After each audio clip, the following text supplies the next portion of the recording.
ಕಾವ್ಯಮಾನಿಯಾಗಿ ಅವ್ರು ಹೇಳೋದ್ರಲ್ಲಿ ನನಗೆ ಗೊತ್ತಾಯ್ತು ಸಮಯ 1:30 1:15 ಅದ್ಭುತ.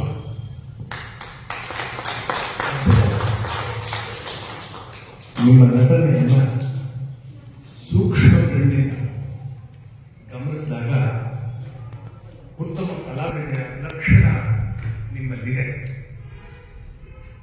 ನಿರ್ದೇಶಕ ನಿಮ್ಮ ಬದಿರಾಯ ಅವ್ರಿಗೂ ಶುಭವಾಗಲಿ.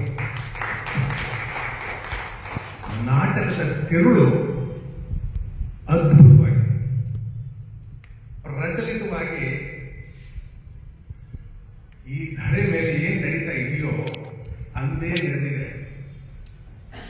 ಅದನ್ನ ನನ್ನ ಗೆಳೆಯ ಕೆ ಡಿ ನಾಗರಾಜ್ ಜೊತೆ ಪ್ರಸ್ತಾಪ ಮಾಡ್ತಾ ಇದ್ದೆ. ಏನಾಗುತ್ತೆ ಮುಂದೆ ಇರ್ತಕ್ಕಂಥ ಕಾತುರತೆಯಿಂದ ನಾನು ಕಾಯ್ದಿದ್ದೆ. ಅಂದ್ರೆ ಆ ಕಥೆಯ ಸಾರಾಂಶ ಎಲ್ಲಿ ಹೋಗಿ ಅಂತಿಮಗೊಳ್ಳುತ್ತೆ ಅನ್ನೋದಕ್ಕಾಗಿ ನಾನು ತಮಾಷೆ ಹೇಳಿದೆ, ಓಹೋ ಡಿವೋರ್ಸ್ ಹೋಗ್ಬೋದೇನೋ ಇದು ಅಂತ.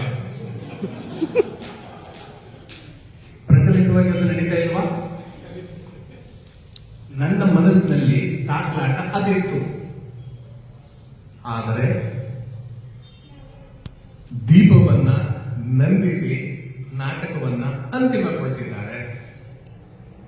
ಕುತೂಹಲವನ್ನ ಪ್ರೇಕ್ಷಕ ಮಹಾಶಯರಿಗೆ ನಿಮಗೆ ಬಿಟ್ಟಿದ್ದಾರೆ. ಇಷ್ಟು ಹೇಳಿ ನನ್ನ ಮಾತು ಮುಗಿಸ್ತೀನಿ. ನಮಸ್ಕಾರ.